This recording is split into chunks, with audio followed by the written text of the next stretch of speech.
3, we've got ignition. 2, 1, we've got RIP takeoff. RIP takeoff. Welcome to another edition of Mouthpiece Included, where we talk politics. Links pinned in the chat. Anyone can pull up. Anyone can pull up, but if you do pull up, better not forget to bring your mouthpiece so you can guard your grill. Bring your mouthpiece. Today's topic is the curious case of NBA pistol Mahmoud Abdul-Rauf, plus some sizzling hot topics that we're here to unpack today. You give us a quick un momento. We're going to pay some bills right quick and get everything going. Please like, share, subscribe. Let's get them in the building. Like, share, subscribe. Let's get them in the building. Sharing is caring. Copyright disclaimer under Section 107 of the Copyright Act 1976. Allowance is made for fair use for purposes such as criticism, comment, news reporting, scholarship, and research. Fair use is a use permitted by copyright statute that might otherwise be infringing. Non-profit, educational, or personal use tips the balance in favor of fair use. Fair use, y'all. TATN. Who are the guys that are the best in the world and make the rest of the team look like a gaggle of girls? Okay, I'm in my local Ralph's, and this happened. I don't go to church, and I know God understands. I can Man, why do they keep the honey around here? God is a fan of the Excuse me, you know where the honey is? Who are the guys that are the best in the world and make the rest of the team look like Oh, a gaggle of cheese girls? owl. The Bears. Who wants cheese head? I don't go to church, and I know God understands. I can stay on my couch because God is a fan of the Bears. Who are the guys that are the best in the world and make the rest of the team look like a gaggle of girls? The Bears! I don't go to church, and I know God understands. I can stay on my couch because God is a fan of the Bears. Who are the guys that are the best in the world and make the rest of the team look like a... Well, guys, let's go to the swimming pool. Let's go take a shower. Let's go water skiing. Don't forget to bring a towel. There he is. Be sure to bring a towel so you don't get all Don't wet. forget to bring your Well, mouthpiece. imagine being in high school and Be sure to bring your mouthpiece so you be sure to get all wet. Welcome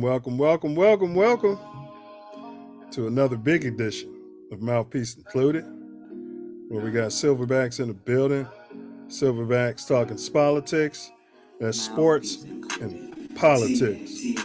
And a later start today, our resident co-host is back in baseball, getting those kids ready for life and ready for the playoffs. Yeah, that's right. So big ups to that. Today's topic is the curious case of NBA pistol Mahmoud Abdul-Rauf. Pull up, the link is pinned in the chat. You can always call in at 424-900-6945. That's 424-900-6945. That's troll free. Today's show, we're going to get some Cubs. Damn near pitched a perfect game for all you Northside haters out there. Y'all hate the Northside so much, y'all sending y'all teams up there to cause muck and mayhem. You know what I'm saying? Big ups to the South Side. Big ups to the North Side. How about them damn Cubs? And then we got some socks.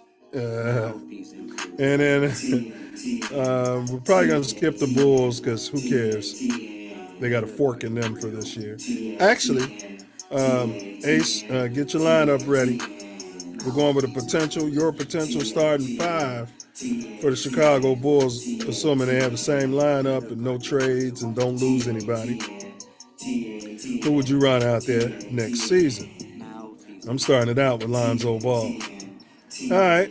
And then, of course, we have our Bear Down segment. I don't know if we have any Bears banter this week.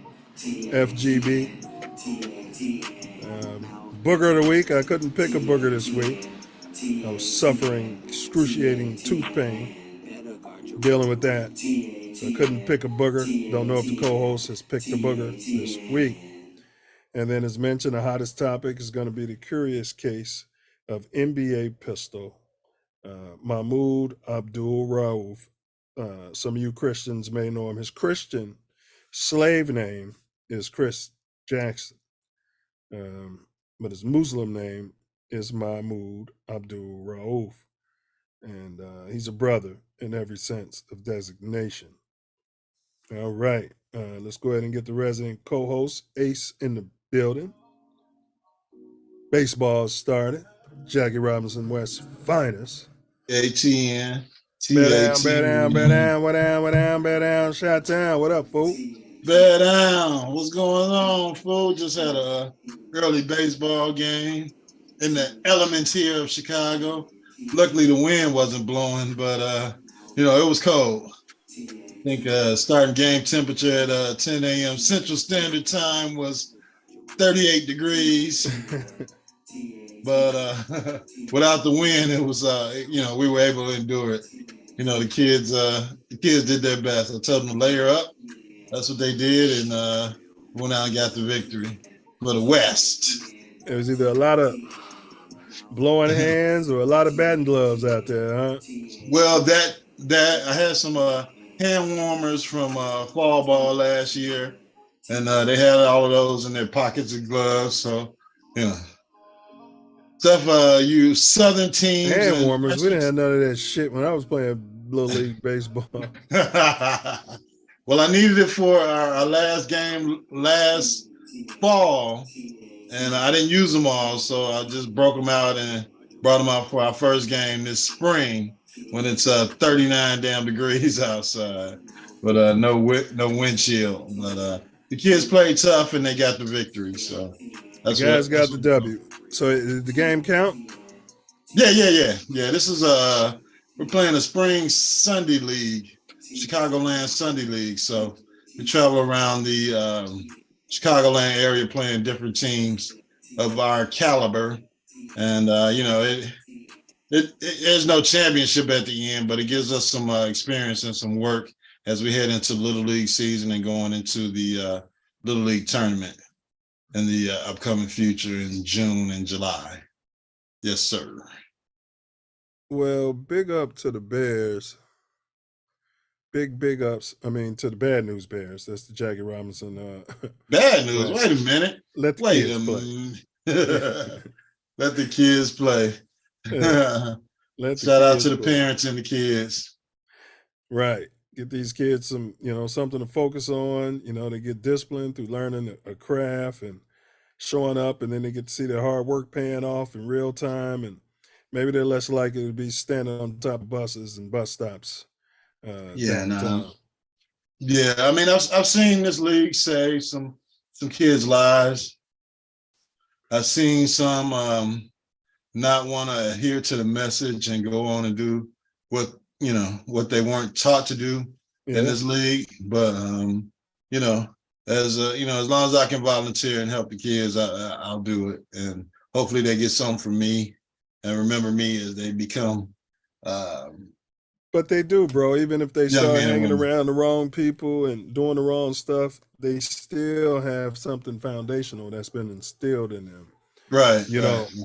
They do. They might be doing dumb stuff, but they're probably less likely to pistol whip somebody's grandmother. Oh, absolutely. I think most of these kids will move on to play high school ball, and they're all multi-talented. Either bowling or playing an instrument or playing another sport. So, it definitely tweaks their brain in another season when they might not be doing something to be playing baseball and be playing for the best baseball league in the city of Chicago.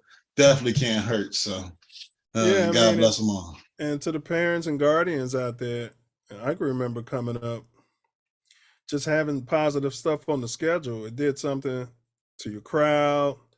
You know, they would honor it. Like, no, I can't go out and do nonsense today because I got bowling practice. You know, no time for nonsense today. No time for street shenanigans today because I got to go to my piano lesson. Yeah, you know, there was time for street nonsense, but it wasn't every day. Building up a snowball. You know, nope, got to go to karate school. No, I got to go study. You know what I'm saying. Yeah. Have something positive on the kids' schedule so they can't keep scheduling nonsense all day every day. Right. Just stand in front of the TV, and even some of the the grandparents that might be experiencing the league for the first time and being out there watching baseball. This grandmother was so happy today after we won the game. Like, my grandson, blah blah blah. I don't know who she was and who he was, but she's like, I'll be out here. Don't just send me the schedule. I'm gonna be out here for every game. We're going to Romeoville next week, but we'll be back here in a couple of weeks. But thanks for the support. And that's what these kids need. Yeah, but that did something to our heart. You know what I'm saying? And, sure. and that's what the grandmothers need. That's what the community needs. Yeah. So all of those that jumped off the bandwagon after the Pickazoids took away the title in 2014. Even though the Houston Astros have you're talking about with their forked tongue, the Houston Astros, the Patriots, we can go down the line. Yeah, they're allowed to keep their championships and move on and still collect more and more money. Besides these kids playing baseball, I've seen the Haley family from Jackie Robinson West, buy uniforms out of their pocket. I knew that when their father was alive, he'd buy shoes and cleats for kids. And, it's a mission for them. So, but the press don't want to talk about all that. They want to act like the whole thing is for cheating and people stuffing their money in their pocket. Just tear down anything we build up. Yeah, absolutely. And they had no problem doing it. And, even when it was going on, it was still a mission. Those kids played together all year. They won the game on the field. It was just a technicality that now the Little League is trying to eliminate because all the other states, they recruit kids from a whole county, but these black kids got to live in the same neighborhood. Right. The same neighborhood. And we can expect it from the pink stink, where it smarts a little is when our people are just gullible enough to go with the whole pink storyline and they don't support Jackie Robinson, but they got all the bad stuff to say. Yeah, and most of them don't even know the story. They just know that the championship was taken away by Little League and because Jackie Robinson was cheating. Yeah, that league's still going on. Like, it never stopped. Your support just stopped. What does that mean? What did I just say? It means you jumped off the bandwagon the first chance you got. Right. Right. Hey, but big up Jackie Robinson and all the parents and supporters as well. Proud of what y'all doing, man. That's, we always want to talk about the ones jumping on buses, but there's no talk about this and those parents that are that are there. So shout out to my parents. Shout out to the kids. We got a lot of younger kids coming in. Everybody isn't an all-star, but that's not why the league was created. It was created to give kids an outlet to play baseball on the south side of Chicago. Unfortunately, we don't have the facilities, the monetary backing that some of these other leagues and they have on the north side, but hey, we're going to get it done this year. Well, all our money is going to support the police department. But, we got to do a Jackie Robinson show. Maybe get a couple coaches or parents on here. Oh, you know what I'm that'd be saying? Cool. Yeah. And break it down and get to the politics of Jackie Robinson West. All right. Yeah. None of these comments are affiliated with Jackie Robinson West. It's just people, right. I got you. We'll do it. All right, so let's get to it, man. How about them my Cubs? Drew Smiley, we talked about him. He got some good stuff, man. That's the only team I can basically support in Chicago now, besides Jackie Robinson West All-Stars. Oh, look at that. This guy's becoming he's gonna start watching Fox. Slow down. But Drew Smiley, he had his perfect game being broken up in the 8th on a broken bat dribbler. That's how it always happens. And he had the ball clean. The catcher was charging so damn hard. Mm-hmm. He tried to stop from knocking the pitcher over, but instead of diving away to the third base side, this jackass dives away to the first base side, which is the side the pitcher was turning to throw to. And sat there laughing after ruining the perfect game. He had money on the game. He had money to break out the no-hitter. You know you can bet in between. You can bet in between innings now. Yeah, you're right. You're right. I want to break this up. Hey, man, but they pitching, bro. Hey, and your boy, we talked about the ex-Dodger. Came over here, you weren't too high on the move. I said, hey, if this kid can just, get back to his MVP form, you know what I mean? I had nothing to say against Bellinger coming to the Cubs. I mean, he was a stud over there. And, you weren't ecstatic about the move. I had no say either way. He was a Cub, and unfortunately. The Sox can get him because they need as many hitters as they can get. But he's doing well. Yeah, but so our Cubs are 12-9. They're right smack down in third place as I predicted. All right. 6-4 over the last 10. 6-7 at Wrigley. They got all those non-melanateds out there. Can't seem to get it done in that cold weather. But they're 6-2 on the road, man. We putting together the wrong type of team playing the high grass. Yeah. They don't have the speed, so they got to hit the long ball. If they can, they can get some speed, and then they can play a little small ball in between when they're not hitting. They'll be a much better team. But everybody wants to hit home runs, so it is what it is. Swing away for the fence. Swing for the fence. That was coached out of me as a young lad in baseball. You can't get up there swinging for the fences. You look like a damn fool up here. Get you some contact, especially now once the count is 1-2 and 0-2, right. Hit for contact. You know what I'm saying? Yeah, that's all you got to do. But also I saw an article. And I think I tried to send it to you, but it was based on they're looking at putting in pinch runners for baseball maybe next year. That's something they're coming up with it with the rules committee. Get out of here. You mean where the guy doesn't have to come out of the damn game. He just has a designated. Yeah, they put they put the fast black guy out there and make him run instead of giving him a contract to hit the ball or field. He's gonna put the fast black guy out there, and the guy that hit the home, hit the long single to the wall. They can just take him out and then put the fast black guy. That's pathetic, man. That's gonna hurt the ERAs for the pitchers. Like, man, Babe Ruth's got to be rolling over in his grave. Yeah. So once I get that article again, I'll look it up. But that's something coming up on the horizon is a pinch runners. So now all the big swinging people are going to be earning all the money.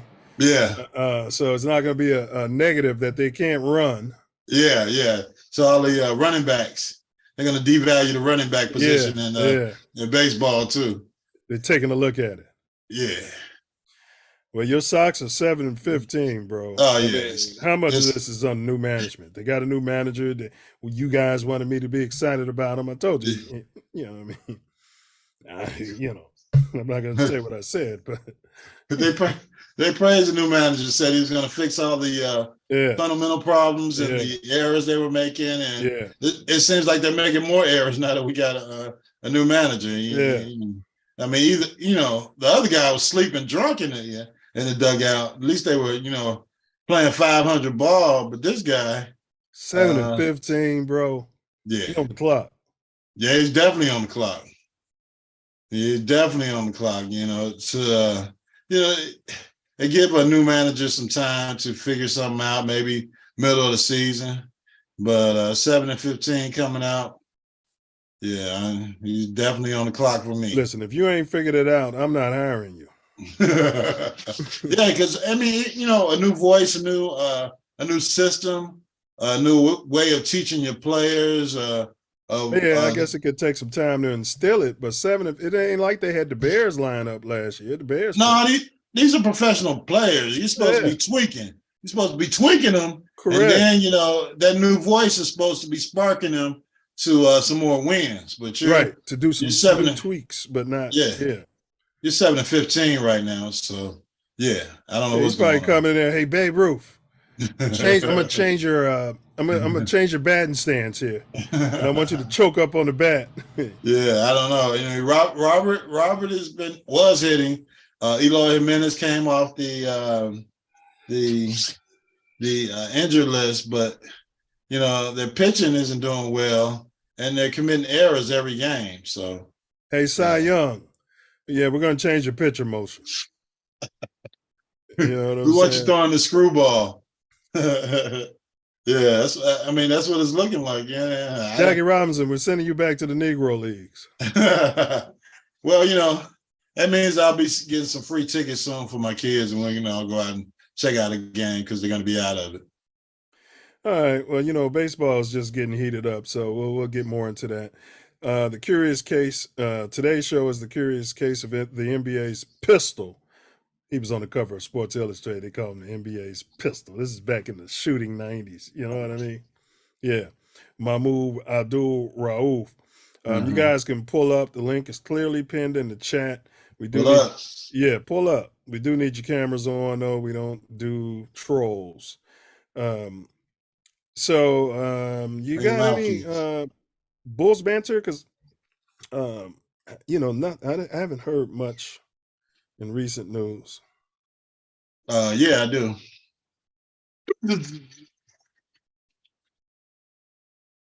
Oh, they went fishing? Going fishing. Yeah, don't worry about the Bulls. Don't worry about the Bulls. They're not talking about burning and blowing and breaking it up as they should have done at the trade deadline. We've been talking about that for 2 seasons. As was announced here on Mouthpiece included.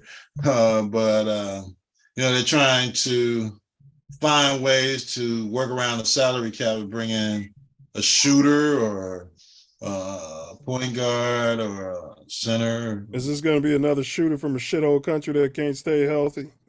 Yeah, probably so. I mean, there's nothing they can. You know, once the season's over, we get to post playoffs. They got to blow it up. They got to trade. They got to trade guys. They got to find somebody who's willing to take Zach LaVine's contract and get him out of town. If they want to get rid of DeRozan, he still got value. Get him out of town. They got to start over. You know, hopefully in the draft in the next 2-3 years, once the ping pong ball will go to number 1 again, like when Derrick Rose came to town, and we'll be able to, you know, build a team again. But other than that, that's what you're hanging your hat on. You're damn right. You're talking about the ball kid coming back. That's about the same odds, $1 billion to 1. Oh my God! So we'll see what happens in the next couple of years. I mean, Zach LaVine, I don't want to really talk about the Bulls, but he's shown in the playoffs that he either is going to get hurt or he's going to go brain dead, and the games that count the most. And either one isn't worth $200 million as far as I'm concerned. As your max player. Vukovic is unrestricted free agent, and Cody White is a restricted free agent. So, you know, Vukovic can go. Yeah. But that being said, you know, we're going to do our lineups assuming we're not losing any players. Yeah. So here's what I'm going with. And the Lonzo Ball thing was a joke there, fella. You know okay. Yeah, it was a joke. My starting 5 next season is Kobe White at the 1. All right. Bed rest Levine at the 2. All right. DeRozan at the swing 2-3. All right. P-Dub, Patrick Williams at the 4. Yeah. Shithole Vukovic at the 5. They're going to resign him? That's what I said. We're assuming, that they re-sign all these people. Yeah, I mean, where else is going to go? But they say Williams wants to play the 3. He's best at the 3. So you got to get rid of DeRozan. Listen, I don't care what Patrick Williams wants to do. If he's in the lineup and he wants to fucking start, if you want to play the 3, then you can come off the bench and play the 3. But now, my 6th and 7th man, Dalen Terry and Drummond. I got to get Dalen Terry some reps, get him out on the court. You know what I mean? Because you drafted him. Does he still play basketball? I mean, when he comes out there, he seems to do okay. I mean, I don't know what they want him to do. All these other organizations get those young kids out there, and they be out there doing this and that and hitting people in the nuts. You know what I'm saying? Let's get these kids out here and see if they can't play for you for 2 years, then don't draft them. Right. Yeah, that makes absolutely no sense. So you're saying it's the coach? Yeah, it's coach and it's organizational. You know what I mean? It's definitely the coach and it's organizational. But so your lineup, assuming they all come back, would you make any tweaks? So you bring DeRozan off the bench and start Patrick Williams at the 3? Absolutely not. He doesn't. Right, yeah, he hasn't proved he wants to start. But I think it's time to let Kobe White run, man. Oh yeah, Give him I mean, I don't know what you're looking for out of a point guard. I'm looking for a guy that can hit the 3. He doesn't necessarily have to be Isaiah Thomas or Magic Johnson. Move the damn ball around. Compete. You got compete. Compete. Competitor. Yeah. You got a heavy ball handling guard and a 3, 2 guard and a 3. So what's the problem? Get these guys out there, let them shoot. The problem, man, I guess with that lineup would be rebounding. But Peter Tom Willis has got to rebound the ball if he's going to be on the floor for me at the 4. And Vukovic. But he wants to shoot. Right. But but that rebounding you're talking about, that kind of falls in on Levine and DeRozan. You know what I mean? I know they're not centers and forwards, but they got to go down there because ain't no true 3. They got to go down there and grab some of them boards up. Yeah. Well, I mean, and when DeRozan is shooting, Zach LeBeres isn't interested in rebounding. He's got his hands open, like I'm open. Mm-hmm. So I don't know if the culture is going to change there, but I get rid of him. I trade him with somebody. But to your point, though, I mean, yes, it's definitely got a lot to do with coaching. It doesn't take 2, 3, 4 years to look at these. You see what's going on in practice every day. We're going to try something different tomorrow. We're starting Kobe White. Right. Yeah. Yeah. Because this isn't working. And this guy can shoot. But, he's a restricted free agent. They got to pay him, too. Somebody's going to max him out as far as his contract is concerned. Yeah, somebody who wants him, and they're going to let him run and play. Yeah, and the Bulls will just let him go. No interest. And that's probably why they didn't start him, because they knew he was up for negotiations, and the more minutes would have led to more points, it would have raised his value, and they want to get him signed on the cheap. Yeah, but you got to just pay the guy and play him. Guy. Right. Yeah. It's the NBA. You're making money hand over fist. I'm still mad about Jalen Brunson going out there balling out for the Knicks. We wouldn't even be having this issue if they would have just got him. They could have drafted him. Second round pick. Yeah. No interest. There'd be no ball, Yeah. We'd be okay with Kobe White coming off the bench behind him at that point. Oh, yeah. Yeah, because he'd be a change of pace shooter. And this guy's shooting threes and banging begging whoever they're playing at point guard. Yeah, he's competing against whoever they run out there, man. Yeah, no you interest. Know? All right, well, you got any Bears banter? When is the draft, bro? I think it's Monday or something, ain't it?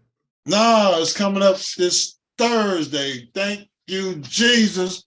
I do not want to see another mock draft. Yeah.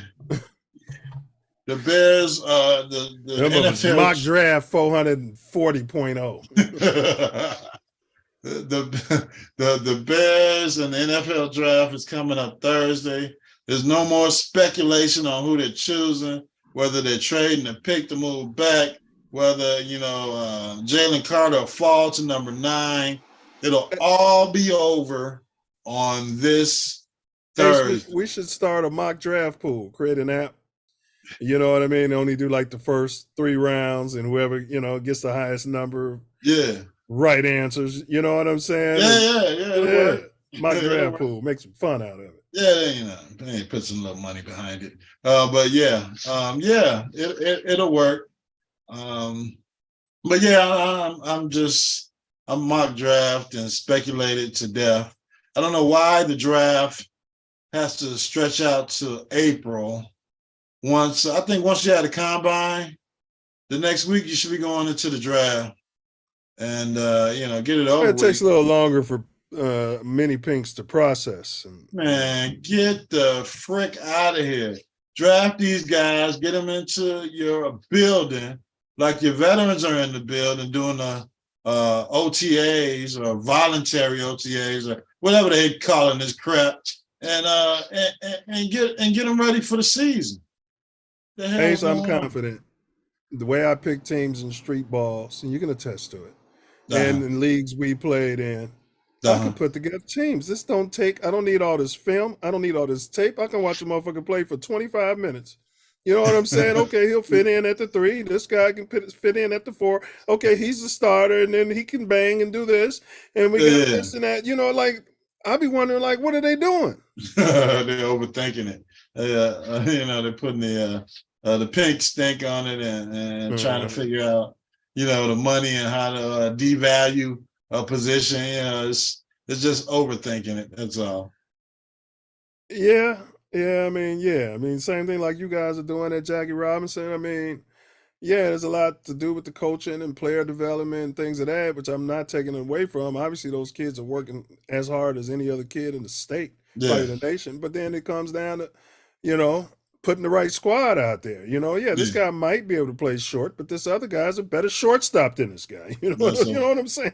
Yeah, so he's going to go out there. He's going to get some quack. We're going to put the other guy at second exactly. It ain't rocket science.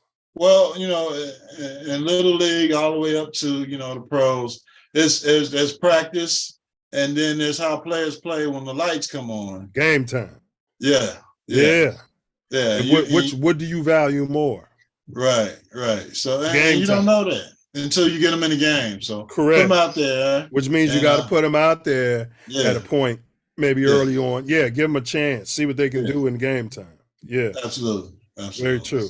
So you're saying if the guy you had in your mind, he's the better short, he's throwing leather in practice, but he's booting the ball in the games. Then this other kid who you had on second, get out there, let's see what you can do and move this up. See what you can do. Right. Yeah, I got a guy hitting the cover off the ball in batting practice, but he can't snip the ball when we get to the game. And many coaches, their pride gets in their own way. They can't be wrong. Yeah, no. It's up to the player. I drafted this bum and I was wrong. You know what I mean? And so he's the 12th person on our roster, but that's okay. Yeah. We got to see. We got to see what's going to happen. He might not get it done in the game. Hey, the Bears brought back your buddy. Who? Pettis. What's his name? Pettis, the kick returner. That was taking the minutes from. I saw that. But Jones. Yeah, no, it's between him and Valus, but one of them is going to be cut with the quickness. I think it's probably Pettis. I think it's going to be Pettis because of the money. Well, yeah, I mean he's expendable definitely, but you know, I don't think they're that high on Velus Jones. He's got to have a hell of a preseason and start of a regular So season. you're going to eat crow about Velus. I will. I mean, the guy is fast as football fast as I've seen in a while on the Bears. I want him to be a kind of a Rentry, but that's what he is. It's going to be a little scat type of situation. Right. But if he can't catch the damn ball, what you got to get rid of him. I mean, he's had some moments. He had some bad moments, but hell, Hester had some bad moments. You know what I'm saying? You know what I'm saying? Listen. At the end of the day, he helped us. We ended up with the first overall pick. You know what I'm saying? You know, because Chicago will get a lot of fool's gold. You know, we right there in the playoffs. You know, Are you comparing Velus Jones to Devin Hester? Is that the nonsense I'm hearing? I'm saying that the great, legendary Devin Hester had some drops and some muffs and things. But he was an athlete. You know, he probably couldn't process like some of those white kick and punt returners could. Because that's what they're out there. They had the good hands. You can count on them to catch the ball. Well, you know, I like Velus. You know what I'm saying? Okay. You saw he had some plays at the end of the season. Some good returns. You know, you can't just harp on what happened in the first quarter of the season and just discount what happened. 3 games he blew for the damn Chicago. Yeah, but he's trending. He's trending. Yeah. Trending up. And Pettis, oh my God, no. Yeah. But Pettis made some big catches too, though. Yeah, and he's a special teamer. And I am. He's a lifetime special teamer. Backup to Velus. If Velus is showing what I know he's showing, I don't think Pettis will be a practice squad player if another team don't pick him up. Yeah. Okay. Yeah. I can do that. And let's move on. Ja Morant's countersuit. So your boy, Ja Morant. You know, I don't have anything against him. You know what I mean? Probably thought he should have been a drill rapper as opposed to some sort of NBA athlete. Whoop that trick. Whoop that. Okay. But remember that we covered the high school kid who must have been giving Ja the business because they said it was all over a check ball. But this high school kid got recruited. You know what I'm saying? Like he's got a scholarship. Yeah. So the high school, Sanford or something. Yeah. Yeah. It don't matter. It don't. He's going to college. Yes. And for free. And so this kid must have been giving Ja the business. Must have got in his head some kind of way, allegedly. The job, had to pull the stick out on him. You know what I'm saying? So the kid, which none of these guys are street guys, they want to live that lifestyle. The kid and his family filed a lawsuit, against Ja Morant. I hadn't heard about that. And Ja Morant is counter-suing, said that the kid is messing up his brand. Ja. I don't know who is your... This is Ja who said he'll bust Michael Jeffrey Jordan's ass in a one-on-one in Mike's prime. But go ahead. I don't know who's your agent, who's your advisors, who's your friend. I know your dad's at all the games. But do you think this is a good idea to countersue someone that sued you for pulling a stick out on them? Allegedly. Someone you invited to your house to play a basketball game on your court. Yeah. Why are you playing with kids? But go ahead. Right. As a NBA player, once you progress to a certain level, which, people were aspiring you to be a superstar, your pickup game should be against superstars. Against NBA players and star college players. Go ahead. Right. Not against kids. Not against kids. And just because this kid banged you, there's no reason to pull out the stick on him and then face a lawsuit and countersuit. And it's all bad press. It's all you got enough bad press this year. It's not like this kid is Derrick Rose in high school or Benji Wilson. Yeah. You know what I mean? The kid got a scholarship to Sanford Right. But I can't imagine why he's at your house. Like, he's John's at the high schools, with his sister. Like, bro, this is the thing about getting these guys 1 year out of college. But John went after 3 years in college. Didn't he play 3 years? Yeah, he had some time in college. You shouldn't have any connection to high school people at that point in your life. Not at all. Not at all. Especially, at the alleged status that you had before you made the Michael Jeffrey Jordan comment, and then, you went to the club and Instagram Live holding a piece. And I was going to use Smoke as an equivalent, Leo Great, but no. I can use myself. I had some offers to some schools, Yeah. That's me telling you guys, what you doing? Oh, man, I'm going to Mike's crib. I'm hooping against Mike at his crib. Not Benji Wilson, not Tim Hardaway. Yeah. Yeah. Some random guy. Yeah, I went to Mike's crib and, I was banging him. He got so mad, he pulled out a stick on me. Told me to get out of his house. Yeah, I hit him with a check ball. You know how we check each other? I threw it right up in his chest and it got up on him. You know what I'm saying? Right. You wouldn't be dealing with this, Ja, if you had adults at your house. Yeah. Well, I don't think the dad comes over there. He just, he just cash apps him the money, and he does what he does. Stay out of the way. Yeah. But to your point, who's ever and this is his tour to fix his image. Yeah. And I see him coon dancing on all the videos now and all the TikToks with all the pink kids around him, just coon dancing for everyone. Well, the pinks like that. So Yeah, that's okay. All right. But then he comes back and he puts up a 45 piece, what have you, in a loss against the Lakers.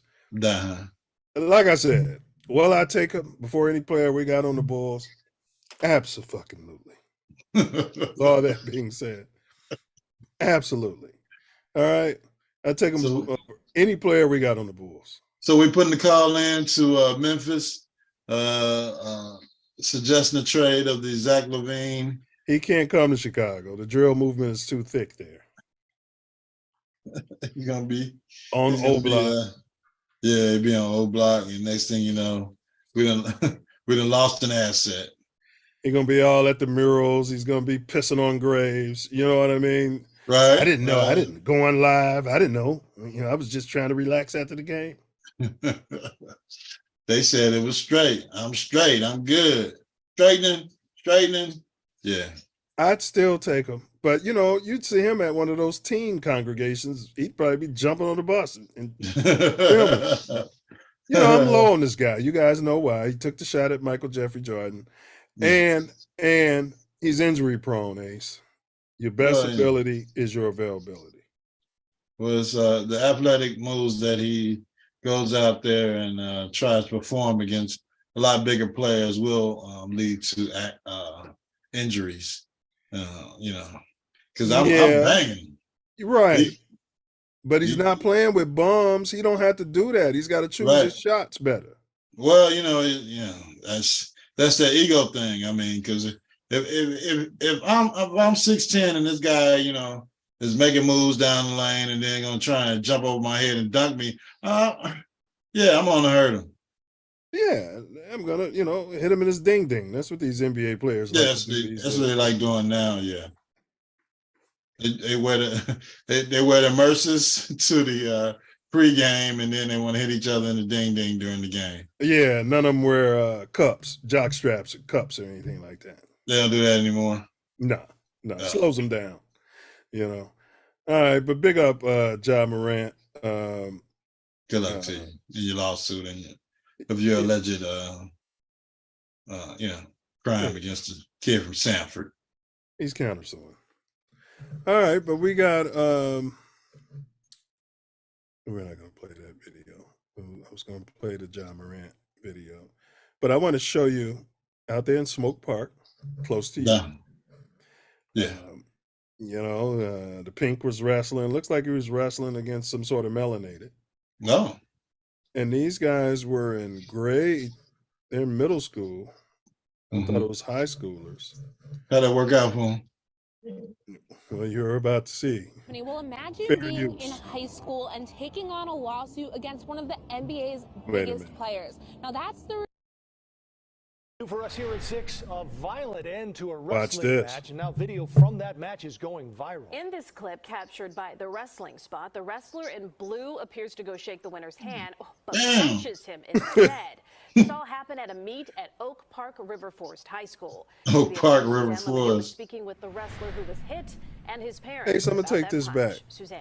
Yeah, take it back. You're on a team, Ace. This is what I'm talking about this damn generation. This new generation. Watch this. Now video from that match is going viral. Watch his teammates. Nobody The moves. wrestler in blue appears to go shake the winner's hand, but punches him instead. Nobody's going over there trying to knock the crap out of this dude. And let him teammates. Oh my God. That's what I'm saying. Yeah. Now, maybe that's why guys like me aren't in coaching. You know? Okay. I looked at that video over and over again. I tried to see if somehow this pink kid could see it coming. He should have seen that coming. I looked at it. Here, let me put it back up here. We're gonna look I at tell it. you though, after a good match like that, well, I guess it was a good match. Well, you don't know what was in this kid's heart and what he was saying all throughout the match. You know, you just don't know. This guy didn't just get up and hit him. But watch. In this clip, He didn't hit him with, it looks bad. the wrestler in blue But he didn't get all up into it as he could have. And for dude to just, he's just glass jaw out there. Still a sucker punch. But punches him instead. Yeah, but it's just because I'm from Chicago. Is going viral. In this clip, Let's see if we can slow it down here, Jim. Let's talk to the production. We're going to slow this down. Oak Park River Forest. Cut the volume down because Satan will be talking. We don't know what's in his heart. Okay, here we go. He's trying to shake his hand. Shake his hand. He's looking at him. He's looking at him. They're looking at each other. He didn't see this coming? That's what I'm saying. I don't think he's ever been in a fight in his life. He's been wrestling. Uh-huh. But, you know, now his teammate that he walked past, I guess he didn't see the punch. So he's getting ready for his bout. But somebody on that sideline had to see that. Man, listen. As a parent, that would have been hard for me to watch somebody do that to my son. Oh, yeah, I'm going to go out there and punch him right in his nuts. Can you say that? I don't know. But I would have been low on my son, too. But, of course, criminal charges, because this kid looks like some sort of melanated. You know what I mean? The criminal charges are pending. The family of the parent, which I'm not knocking, are looking to file criminal charges. You know, back in our day, that was just a fight. You know what I mean? But yeah, no criminal charge. But, you know, like you said, his teammates, which, you know, I don't know. I know the guy that was directly across from him wasn't paying attention. But there's somebody standing out there that had to see him that was on the team that should have went and grabbed that guy. yeah, but they were afraid. They saw what happened. Yeah, they're wrestlers. Come on. But Ace, now you saw, yeah, it was a sucker punch, but his face was lined up right into that fist. And I mean, he didn't move at all. He wasn't able to move at all. Come on, man. He was going to shake the kid's hand. You know, let's push each other around. You know, warn me or something before, you know, we're going to get the fisticuffs. But, you know, to bypass my handshake and sucker punch me, yeah, no. That's, yeah. He had that was the match over? Did he lose? He must have lost. Yeah, he lost. He's in the wrong sport. They had to convert him to boxing after he gets out of the juvenile detention center. Yeah. You know. Yeah, send him to the Audi home, and then I think some of these Catholic schools on the South Side have boxing programs. You can put them right in there. Yeah. You know, put him in a Scared Straight program. But this kid looks like he's a little older than the other kid, too. You know how that is. Bad boy school. He's at a regular school, but they kept holding him back. You know what I mean? And he's probably 15 years old, 16, coming out of middle school. However, I'd love to talk to this kid in the blue and ask him what his motivation was. And look, I'm a firm believer. People don't just knock the shit out of people like this because they lost a wrestling match. I mean, it's two sides to every story. I'm not justifying it. I'm not justifying it. But he has to be motivated by something more than I lost a wrestling match, or this kid would have done this multiple times before unless he was up until this point. Right. So, we got to see if we can get him on the TATN network to find out what motivated him to punch this young man in such a fashion. Yeah, this young, innocent, good-looking pink kid. They never talk crap in sporting events. Absolutely not. They just go out there and compete at the highest level of sportsmanship, and then they go home. Yes, and they don't have the natural God-given talent, so they work 3-4 times as hard as those melanated kids to even be able to beat this guy. To help them process, a lot faster. Yeah. Well, they said this one kid who got knocked out, he's been wrestling his whole life, and I think he's never lost or one loss. Like he's that guy. Like, yeah. I don't know what this other kid's record was. You see, he beat this kid who's bigger than him in wrestling. Well, I mean, wrestling is mainly about technique. I got a cousin that's wrestling out there in Bolingbrook. Young melanated young man that's pretty darn good. So I bet your cousin would have seen that punch coming. Yeah. I don't know about the handshaking after all that, but he would have seen. He would have seen that punch coming. What I'm saying is just go on a thought experiment with me. And the whole family would have been out there beating the You're at MP or you're on the street and you're hooping, somebody's just talking crap. You know what I mean? And now afterwards, it's all good, baby. You know what I mean? They can call you everything south of, you know what I mean? And yeah. You know what I mean? Yeah, you go bad. Things can go bad. You got to be prepared. And once you've said all of those things, you prep somebody to have something come out of their heart that you weren't sure what was in there. So, it is what it is. But if the kid is undefeated, never lost a match, he's getting advantages either one way or the other. Is it either through his speech, his technique, or he's outthinking these kids in some form or fashion.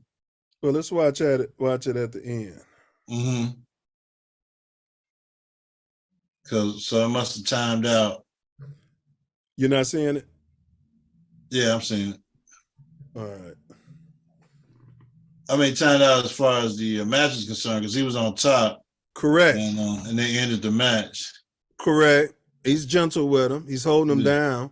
Yeah. But he's gentle. I don't see anything flagrant there. Yeah. He's not yapping. Yeah.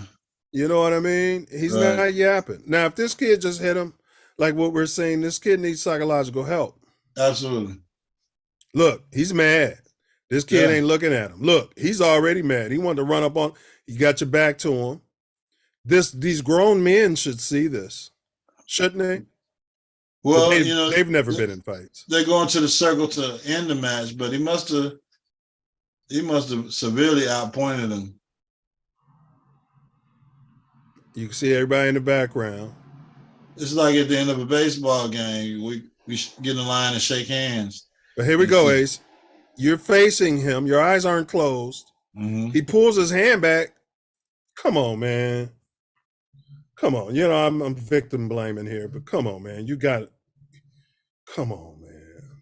Well, he was still in the process of trying to shake his hand. So okay. I can't blame the victim. You can move your, they're just kids, so I'll leave it alone. Yeah. I'm banning him from life. This kid is? Because he's melanated? He's a thug. All right. He's some sort of thug. Look, he might be Italian or some sort of Latino. Yeah, some Sicily or something. He's a thug. He's banned. All right. Let's move on. And I hope this kid heals up. He had like face structure damage, but he'll be fine. You know, make him a better. Yeah, we'll see after the lawsuit. All right, you sent me a tweet. Antonio Brown. They didn't put it all over the news that he was part owner or owner of an XFL team. I hadn't heard anything about that. Oh, yes. Yeah. Ownership? Right. Why would they tell you about him owning something? They just want to tell you he's crazy. He's running around on the field butt naked and he can't be controlled. Yeah, they'll tell you he's taking his football money and investing in Arena Football League team that his father played for, and trying to make a good investment out of. No, they don't. Right. They're not going to tell you that. So he's on the stadium floor trying to generate some people who care about this business. Yeah. You know what I mean? Yeah. And the security guard comes down and tells him that he's got to go. Listen here, Darky. I mean, I don't know what you got, what suit you got on, where you came from, buddy. But there's no way the owner of the team would be dressed like that. And get the hell off the field. Dressed like that with those colors. Yeah, yeah. I don't care what these kids are calling you if they want to shake your hand or get your autograph. Yeah, you don't. Nobody sent me a memo. I'm the head of security. That's crazy, man. And he left eventually. I wouldn't have left. I would have stood there until that guy was fired. Yeah. Absolutely. I want you out of my building. Right. You know what I mean? Maybe it's a separate situation with the arena and the team. Yeah, he don't own the arena. Yeah. Yeah. So, this guy could be, be a racist as long as he wants to. But yeah, something would have had to happen as far as I was concerned. And there were people behind him. There was a girl in the blue. She spelled it out for a little while, and then she walked off. But the cameraman was telling him like, "Hey, he owns the team." Like, yeah, I don't think so. There's no. Yeah, that's what he said. That's yes. Yeah. I'm gonna play it. Yes. Just the same. Yeah, okay. Get off the field right now. You need to get off the field right now. He owns it. No, he doesn't. Somebody told him he owns it. No, he doesn't. So maybe he was talking about he don't own the stadium. Right. You gotta get off the field right now. No, I don't think he was thinking that much. Get off the field right now. You're going off the field right now. You're going off the field right now. Let's go. Let's go. Off the field right now, bro.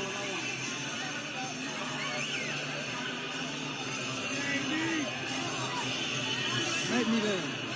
Make me. You get off. You get off. I'm gonna stay right here. Let's go. Let's go. Yeah, this is my field. I'm the owner. He said, "This is my field. I'm the owner of it." So apparently, that is his field. Yeah, and then you get off the field. Let's stay right here. You get off. You get off. I'll stay right here. Let's see who got the biggest muscle. Let's see. I guess we'll see. Well, we'll see that. I guess we'll see how long this game goes. The pink man started getting a little concerned. So, it goes back. Bob Johnson, BET owner. Mm-hmm. He told a story where he was on his palatial ranch out in the Virginia area. And there was a guy there, I think it was a Hispanic guy, who worked for him. And Bob was doing something with the horses, about to go ride. You can't be using the boss's stuff like that.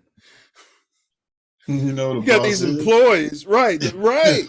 I don't know who owns this, but it ain't no black man. Right. Right. So that man Ace was told that he's the owner. No, he isn't. That's what he said back. Yeah. Kept pushing AB, and AB said, "I own this field." Yeah, go get you some more muscle to get me off of here. Huh? Well, yeah. Well, no, I'm the head of security, and you're gonna get off the field. Damn it!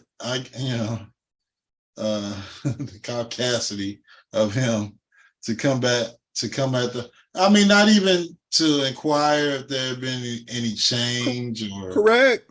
Yeah. Or, you know, somebody just have told him, but that nobody in the building knew that, you know, nobody, because it was a girl behind them, a lady. She apparently didn't know he was the owner. Like, they don't know who AB is and that AB bought this team. There's something going on horrible with their marketing scheme. But go ahead. They figured probably there's, you know, if there was an ownership change, it wouldn't be of the melanated variety at that. And a guy walking around in a clown suit. Yeah. So they figured, no, there's no way this guy can be an owner. And they apparently didn't know who he was, even though all the kids and all the kids are asking for his autograph and shit. You got to get off the field. The cock at this shithole game. Right, at an arena football league game. There's nobody in the stands, but you know he's got to get out the field, and he's telling you he's the owner. So yeah, you know how it is when we show up anywhere, smelling good, looking melanated, getting it's attention. Gonna be a problem. Yeah. It could have been it could have been Michael Irvin. They wouldn't know who the hell he was. Some of the comments. Niley B said, I know it's hard for you to understand, but when officials say, quote, get off the field, end quote, this is where you get off the field. Simple. Bro, he ain't a slave to NFL no more.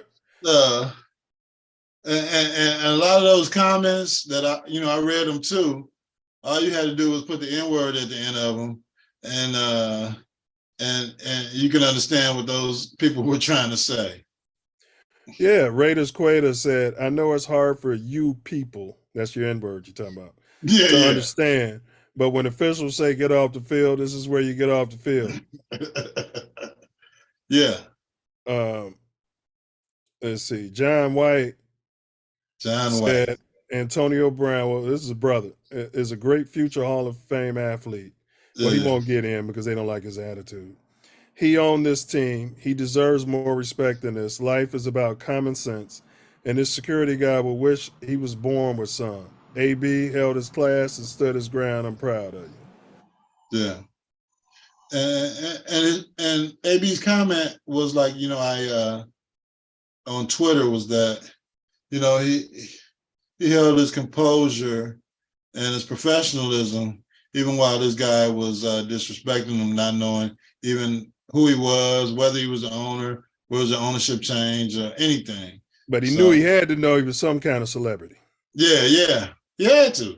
And it was a halftime. It's not like it was a, he jumped in off the, out of the stands in the middle of the game and during the game and ran on the field. It was a halftime. So I'm telling you, he thought he was one of those drill rappers. Because if that was anybody pink, I don't think they would have came. Yeah. Tom Brady. Well, he'd have known who that was, but somebody less famous. Let's see. Even Eminem, he's super famous, but they would have known. Yeah, they would have known who the white owner was. Well, they would have known, or they would have went to find out. And once somebody told him, no, he's the owner, and he would have been dressed in that, clown suit, they'd have been, I'm sorry, I'm such and such. But now here's Cupcake, apparently African-American female. All right. I mean, you did come out dressing clownish. Why would he believe you were the owner when you had on big gray Crocs and a colorful tight suit? Would Magic Johnson or Shaquille O'Neal come out looking like this? Demand respect by the way you appear when you walk in the room. What's your take on this? You're talking about two different generations of athletes. You see the draft nowadays, and these are the suits that athletes wear versus what a 50 or 60-year-old athlete in the realm of a Magic Johnson or a Shaquille O'Neal would be wearing as owner, part owner of a team or part owner of a company to their first event. So Yeah, it's hard to compare the two. But just to come out saying he's wearing a clown suit. I mean, half the clothes that these younger athletes wear are clownish or hard to decipher as men's attire. So yeah, I mean, we're having our fun, but yeah, I saw a response to that which has been deleted apparently, but there was a Twitter user who responded to her and said, "Oh, a woman talking about someone should be respected based upon the way they dress." Because there's a slippery slope we on. When people say, "Yeah, put some clothes on," and you advertising all your goods, and now you're wondering why this guy at the bar drunk smacked you on your bum. You know what I mean? And women should be able to wear what she wants to wear. So could the same not be said for the black man? Oh, absolutely. I mean, and there's no telling how much that suit he had on cost, and the designer that made it, and the stylist that put it together. So I guarantee you that outfit was at least 5-10 stacks. Yeah, from head to toe. Just because it's something that you or your significant other or somebody you associated with can afford or wear doesn't mean that it's clownish. It's just what he chose to wear to that particular event. It might have been the most tasteful suit in his whole arsenal. And that's the saddest part. Drop dead gorgeous pink man there with his hair slicked back, wearing a gray or black or blue business suit. He could have been a bum somebody just cleaned up off the corner, and right. would have believed him that he was the owner. Oh yeah, trading places. Yeah, absolutely. So it's a shame that the perception of the man superseded the credentials of the man, because he had no idea who he was. You could have, like you said, you could have brought any drop dead gorgeous pink man in there with the Kmart suit on, and he would have believed he didn't have dreadlocks. Yeah, he would have believed, he probably would have believed he would have been the owner versus AB coming in with the melanated skin and hair and this particular suit on to be the new owner or part owner or whatever business relationship he has with this team and as a security personnel, I think you talk to look at the entire situation, see what's going on, and you see everybody except for you knows who he is. Yeah, he was enhancing the event. Yeah, everybody knows. To be happy any celebrity is at this shithole game. Right. You're looking at this empty stadium. They can't keep paying your fat ass. I'm talking about the security guard to throw people out. Yeah. So it'll be interesting to see what the final word or final say is on this situation. But if I was the new owner, that guy would be gone.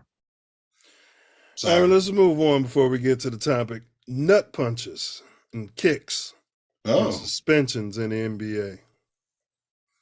So you got LeBron, he was punched in a ding-ding. He laid out like somebody shot him in his groin. The Beard was pushing off, hit somebody in the ding-ding. Embiid attempted to kick somebody who was standing over him. That's a bit disrespecting the black community, obviously. Yeah.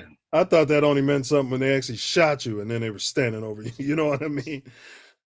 I didn't know that. I'm serious. I didn't know that people knock you out or whatever and they're standing over you. We can go back to the Scottie Pippen and Patrick Ewing dunk from back in the day when Scottie dunked on Patrick Ewing and stood over him. Yeah, he stepped over him though. Yeah. Yeah. So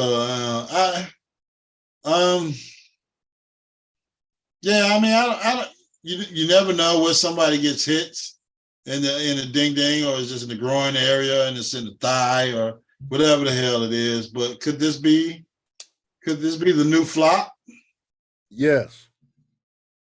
Because anytime I see LeBron hitting the ground and going into his histrionics, I really can't believe that he was assaulted or he was hurt as much as he's leading on to.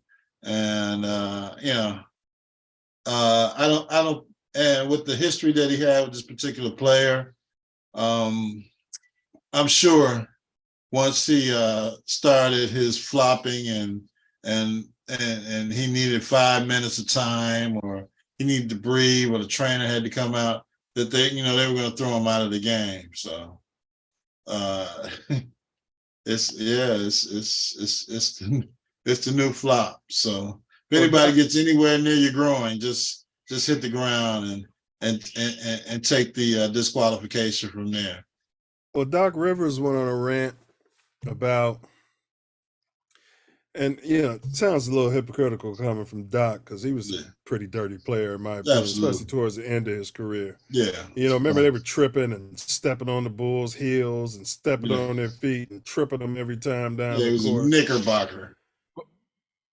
Yeah, but he said something to the effect of the league needs to do something about these lesser players taunting the superstars, which Doc Rivers made a living out of. I'm saying, no, you ought to coach up your superstars to know that that's coming. Yeah. Right? Yeah. And don't let some bum get you thrown out the game. Yeah, because, me as a coach, I'm sent, especially in the playoffs. Playoffs, right. I'm sending my bum out there to get his 6 fouls work. Yeah. Dennis Rodman was grabbing nuts in the preseason. Yeah, nuts and nipples and whatever the hell you had. Staring at you, but I mean, I agree with Doc saying to a certain extent, but who's gonna determine who the best players are, and then so what? They get a pass? Yeah, I mean, crap to them. Yeah, it's the playoffs. It's the time of the year when you have these dust ups and controversies against players. Playing against each other it's TV ratings for one. It sells beer. It sells jerseys. Your family's actually watching. Yeah, all your homeboys. It might get that bum from the NBA minimum up to maybe a $10-20 million contract the next time he's negotiating, versus being at the mercy of the league. But now he's got TV time, not even need you in the nuts or hit you in the nuts or groin or whatever. Now he's got a chance to make $10-20 million next season, like the rest of these guys are. So, just looking at the different plays over the last few days, half of it looked like flopping to me. So, I don't want to get hit in the groin, but Well, real quick before we move on, give me your take on the Draymond suspension. Dumars was saying that they took everything into totality, his history. Then they ran all the coons and boogers out. It's just like in law enforcement. It's your first offense, you might get a pass. But what do you say versus he was already punished? He paid his debt to society for all the stuff he's done in the past. Yeah. And why not take this as an isolated incident? Because this dude from this shithole country grabbed his leg. What Draymond should have done was fell down and grabbed his knee. Yeah. Well, I mean, you have the situation where the referees can go back and review the video and, call New York and touch themselves while they call New York. And you tell about New York be sitting there watching the video. Rubbing the nipples like, oh yeah, he stepped over him. From the NBA that we watched as youths, championship runs, what the Pistons and the Knicks were doing to the Chicago Bulls and the greatest player of all time, and you telling me that, this guy is stepping over somebody and you're throwing him out of the game and suspending him for those particular acts, man, get out of here. I think it was a egregious decision. They had time to run it back and not suspend him and just, I don't know if they've got a warning or written warning or whatever the hell they do, but I think it was just too much. And maybe it's part of the drama for basketball. It's part of the television that you get rid of the theater. Get the thugs off the court. Get the thug off the court and see what happens in the next game, and then see what happens in the next game, and then you can advise your officials that we need this series to go 7 games. Well, and that's what I was going to get into. If I was a player and somebody was offering me Shoeless Joe Jackson money, yeah, hey, look, kid, we need you to throw the game. I'm not going to throw the game. No, all you got to do is just say you tweaked your knee, in the warm-ups. Announce that you're not playing 10 minutes before the game. Right. Come out there and tweak your knee in the first 5 seconds. We've already taken all the bets. And the line is done, yeah. Correct. Yeah.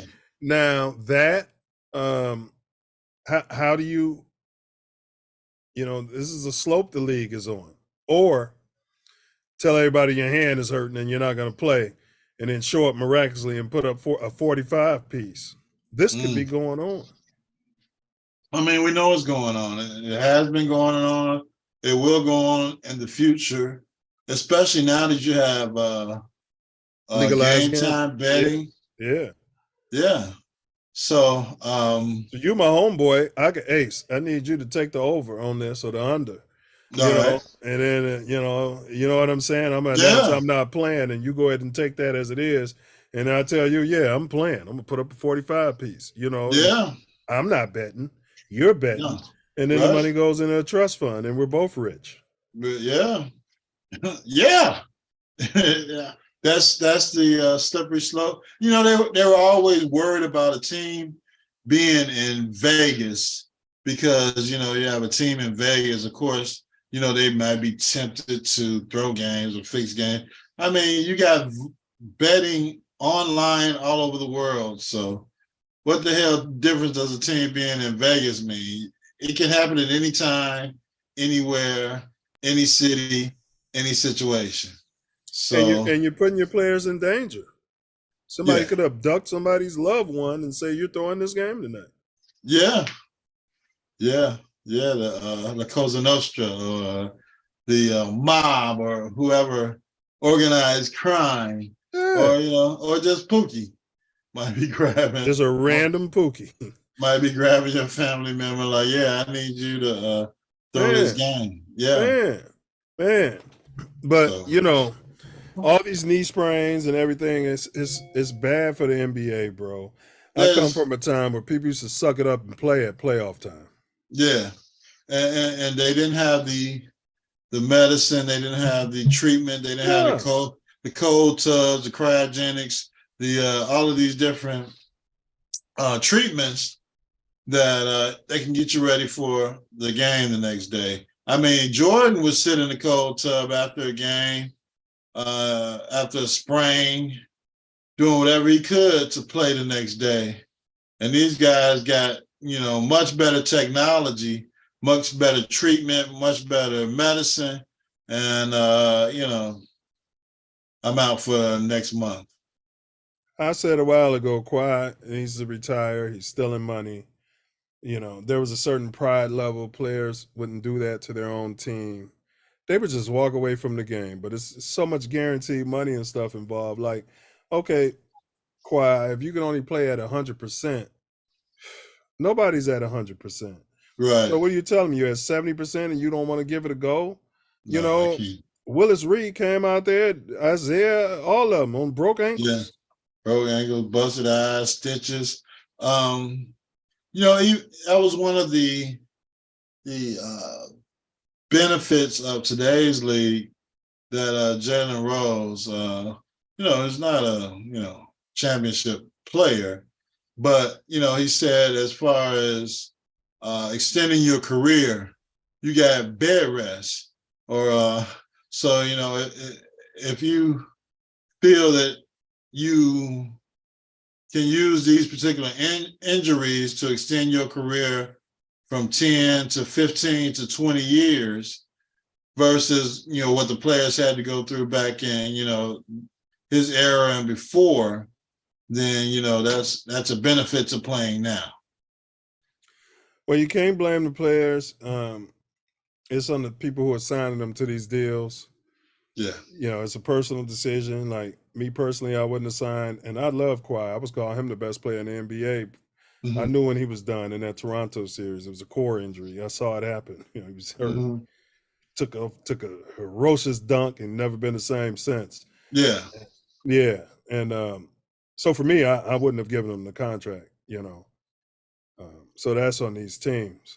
Yeah, but all these teams are desperate for that next great player, and they can't get it through the draft, so they'll go ahead and blow $40 million a season to get him as a free agent.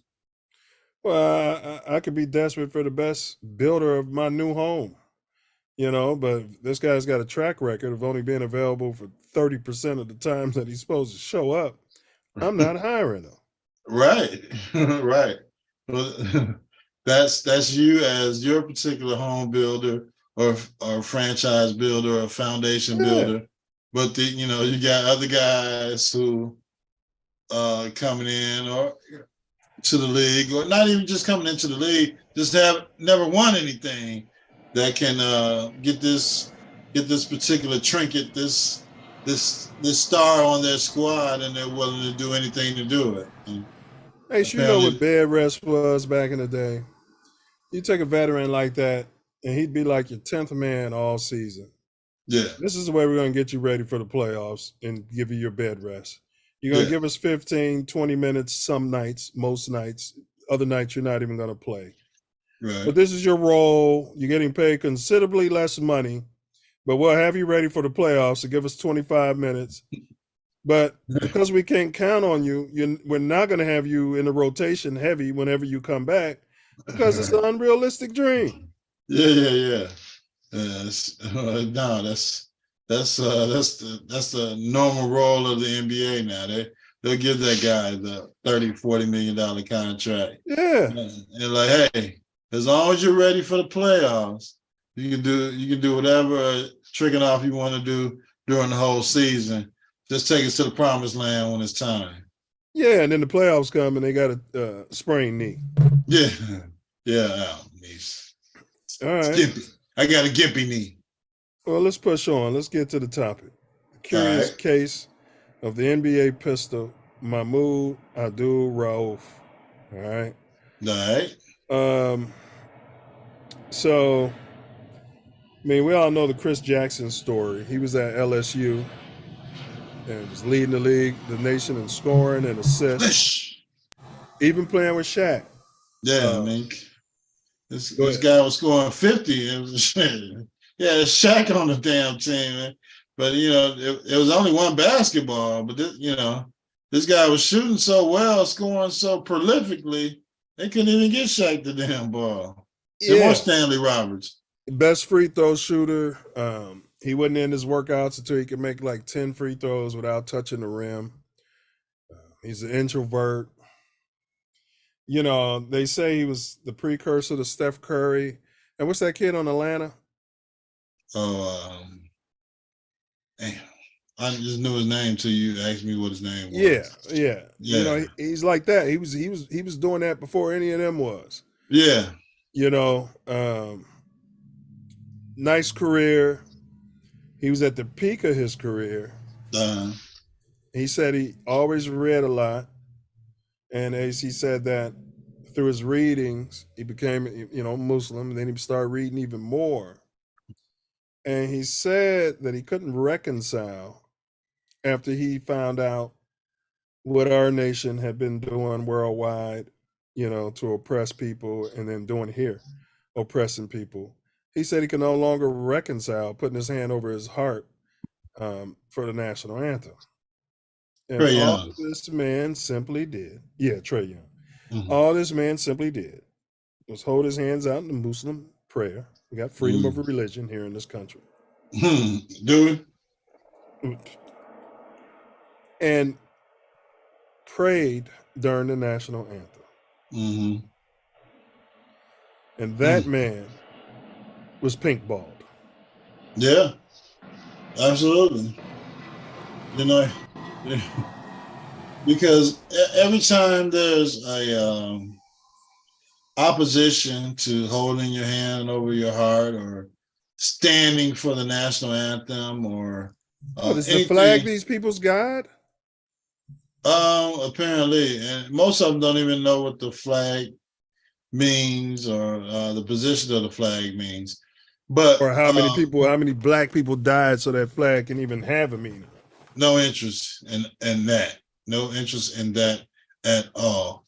But anytime they see a protest as far as being toward the American flag, it's always disrespect to the country, disrespect to the veterans, disrespect to America as a whole.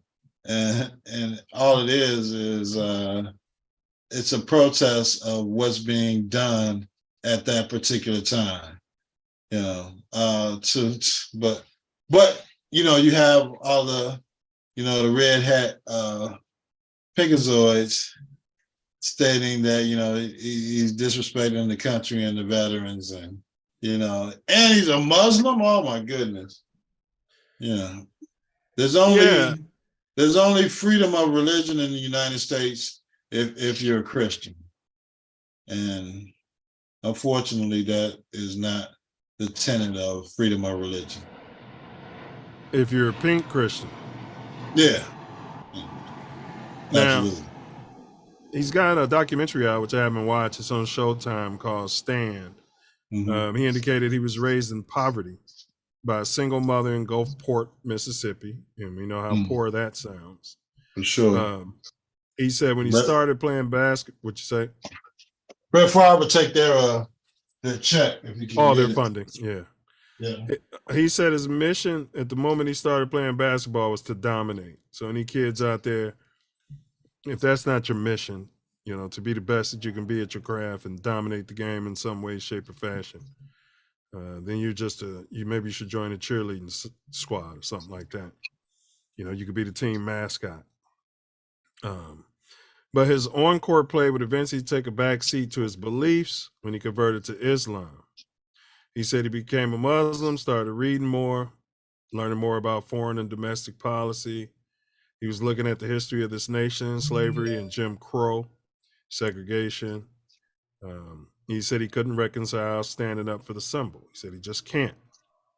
David Stern, who everybody loves these days, the late David Stern, suspended Abdul-Rauf. He received multiple death threats. The home in Mississippi that he was building for his family was burned down by the KKK. This is 1996, people. This is in 1956. Right. And he said he wasn't surprised by that reaction. Why? Because history has shown in particular when young or African-American athletes, entertainers, whoever, step outside of the athletic box and speak out on something, they're condemned. So they shipped him off to the Sacramento Kings. That was a shithole team at the time. Shithole town. Big up Sacramento. But they slashed his playing time. He would leave the NBA for 2 seasons and return for a short stint with the Vancouver Grizzlies, another, shithole NBA team at the time. Mm-hmm. Serious, just ear hustling. In 2001, he left the league and didn't return, cutting short what could have been a legendary career. When he went overseas, he said they were lowballing him. So they didn't pink ball him, but they were lowballing him with these shithole offers because they didn't want to pay him. Wow, there's Muslims all over the country but he's leaving the United States to play ball, and he's still being pink ball. That's interesting. Not over the country, all over the world. I'm sorry. All over the world. It's more Muslims than Christians. There are people in the NBA who privately say things. This is him. How would you feel if the NBA gave you an apology? He said, families were hurt, people lost income, reputations were destroyed. And so you just can't apologize and make it all right. He says, no, I could care less about an apology. Man, that's a brother. Man. Shout out to Mahmoud Abdul-Rauf. Just to take a stand, even in his stand was even more discriminated against because he was a Muslim. They always got their excuses. Remember, Colin needs to stand up, he's kneeling. But go ahead, it's even, pink stink.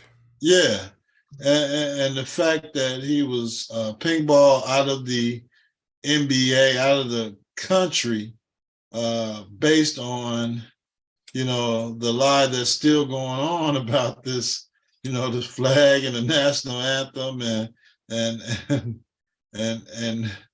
and why that these particular brothers are protesting, either putting the hand over the heart, kneeling. It never gets to the root cause. Correct. Of the protest, why they're doing it. Correct. And a conversation on what's really going on. Correct. So it's the brothers in the 60s at the Olympics. Yeah. It's sad that we're still in this place in 2000 or the 90s or 2023. Yeah. So shout out to Mahmoud Abdul-Rauf and the struggle that he's going through and continues to go through, because of course he has no consideration for the Hall of Fame for basketball. At least he should be in the college hall. Well, it's a basketball Hall of Fame. Yeah, basketball Hall of Fame. It's not pro or it's yeah, he should be in there. Yeah, right. Yeah. So again, as we expound every week on this show, the NBA needs to apologize. He don't want their apology. They need to break bread. Well, that they definitely need to do. And they won't. And some of these players that are making these $40 million and these max contracts need to reach back and acknowledge what this man has done as far as the NBA is concerned. And and once you start making that much money, it's none of your concern, unfortunately. Yeah, that brother, man, he literally stood for what was right. Right. Love his approach. He didn't go out and start speaking on it. He just started praying. Mm-hmm. I had a conversation, big white dude too, strong. I was telling him, man, I'll wipe my ass with that flag. You know what I'm saying? I said, listen, man, your people don't own the glory of that flag. I'm like, man, I had plenty of people in my lineage that fought for this country. Right. And they fought for my right to wipe my ass with that flag. Right. He got less red. He was like, oh, this guy's got some sort of brain behind him. Yeah, and I'll whoop your, but the point was, anyway, yeah, I was right. You know what I'm saying? You don't have to agree with my opinion. I'm not standing here wiping my bum with the flag in front of you or whatever. But we were having a conversation about Colin Kaepernick, and he, got all mad. And that's why I said it. It's what America stands for, the right to protest. Right. The right to express yourself. These particular freedoms that you say we're bound by and our military fights for, and and dies for and kills for. You talk to some of these people, they've never had anybody fighting anything. No. Yeah. And they don't know the history of our brothers being put on the front lines and winning all these wars, going all the way back to the Civil War. Yeah. The Revolutionary War, I bet. Yeah. Yeah. My papa, my father-in-law's in Vietnam. My brother's a major in the army now. Brother-in-law's a major in the army now. That's what I told him. I had a conversation with your father-in-law about that with me, and Self-Love stepped on Old Glory during one of our shows, and they were there. I said, I respect where you come from. It was, I remember we had a good conversation. Like, man, and we stopped doing it off the strength of respect for him and what he said, but that's conversation is what I was relaying to him. Right. Like, man, y'all ain't the only people that died for this. Right. Yeah. You might be the only ones that they make a movie about. Yeah. But, this ain't a movie. This is life. Yeah. Yeah. All right, go ahead with the final words, bro. We can close it out. All right. So my final words are based on the conversation that needs to be had by the NBA and Hall of Fame and the current players about a player of the stature in their league of Mahmoud Abdul-Rauf, who his protest was just an honest prayer. His protest had nothing to do with kneeling or doing anything with the flag or even really speaking out. He just wanted to exercise his right to pray during the national anthem. And the controversy came from the pink stink about what was going on. The rights that we have in this country, the reason you won't leave this country, the reason you are an American citizen is based on freedom of certain tenets in this world, and freedom of religion, freedom of speech are part of those tenets. So for this young man to be pink ball out of the league, never able to achieve his salary commensurate with his skill level in the NBA, or once he had to leave the country to play basketball, is a definite knock against freedom of religion, freedom of speech. So for this to have gone on for so long, a documentary to be made, and there's still no apology, which he doesn't want, but just a conversation. Even after the George Floyd event, you want to wear all these T-shirts and market the NBA as being acceptive of freedom of speech and freedom of religion and acknowledgement. They wanted to stop the country from burning up, but go ahead. Well, I know it's all marketing, but to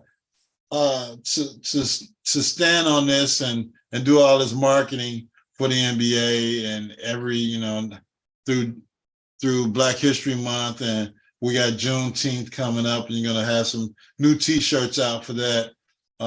It's just hypocrisy as far as I'm concerned. So, the NBA, you've seen the documentary, you have it in your archives, you know who Mahmoud Abdul-Rauf is. Even if you have him in and Colin Kaepernick, just to have a conversation about what's going on in the world and what you can do to better represent the melanated players that you had that represent your league, that took your league from, being seen on tape delay as to what it is now, where, you can sell a team for billions of dollars even if there's known that the current owner is a racist. Just do the right thing. So just have the conversation, set it up with him. Even if you want to meet with Colin Kaepernick, you need to meet with your current players, your current representatives of your league, and find out what's the next step for the NBA and your players association. So, well, they met with Jigga. Oh no, Jigga does. Jigga wants the next bag. Jigga wants one of those teams, and unfortunately, Jigga, they're not going to give you one because it's a good old boys network, and this good old boys network's going to stay that way. So, and they're not calling you Jigga, nigga. Yeah, they're calling you the second part of that verse. So, I would say, it should be a demand by the Players Association. I know they forget about players and controversies and protests after a certain amount of time, but this is one they need to go back on and rectify. And that's my final word. Well said. We talking atonement, NBA. I'm always giving pointers to WNBA. What we need is one of those drop dead gorgeous pink girls in the WNBA to kneel during the national anthem and protest women's rights, or protest, the abortion issue that's going on in this country. That's what we need. You know what I mean? And but maybe it'll go more viral if it was your top black player who did it. But they need that to get some views. To the pink man, if you're not happy with how people are expressing themselves in America, love it or leave it. Love it or leave it to Beaver. I've heard that from many pink person my entire life. Go back to Africa if you don't like it. Well, go back to shithole Europe or wherever you came from. They don't know where they came from. Yeah, well, if you don't like, well, they always claim that. I'm Irish and such is Dutch. And, they go through all this bullshit. But my point is, love it or leave it to Beaver.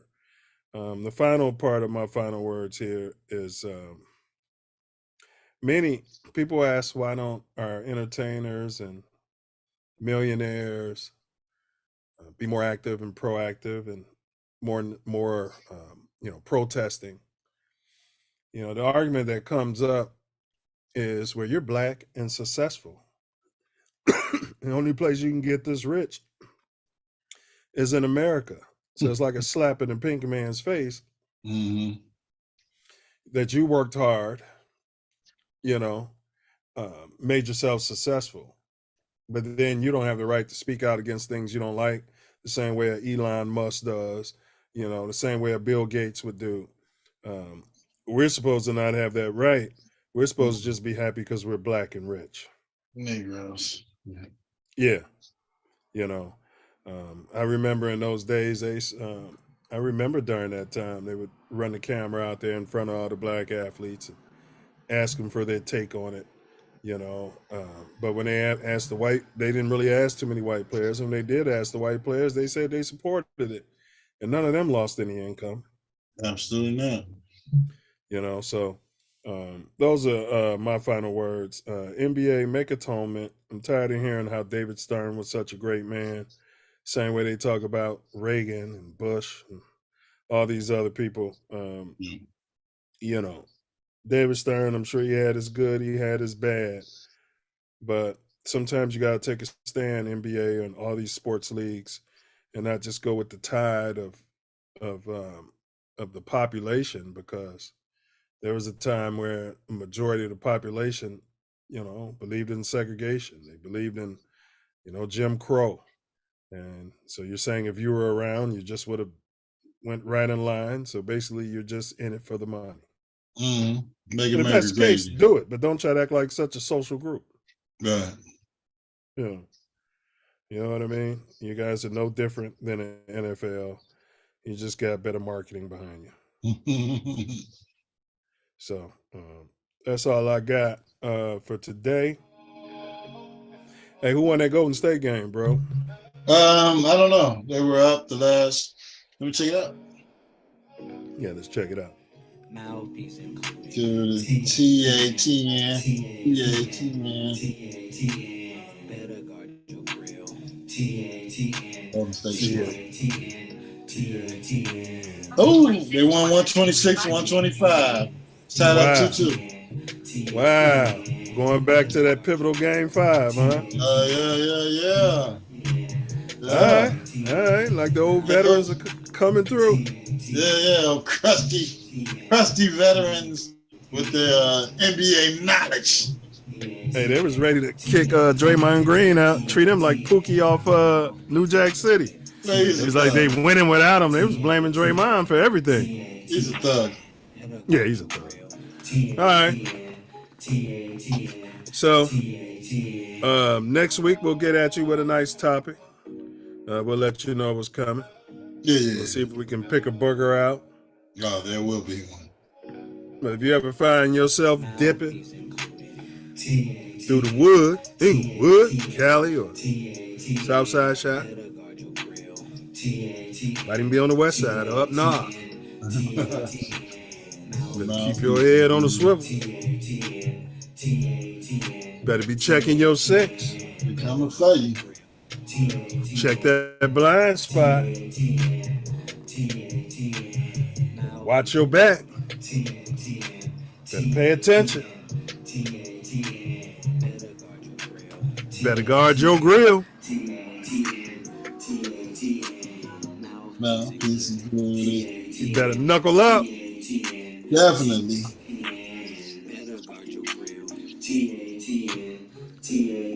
And don't forget to. Don't forget it. And don't forget to. Don't forget it.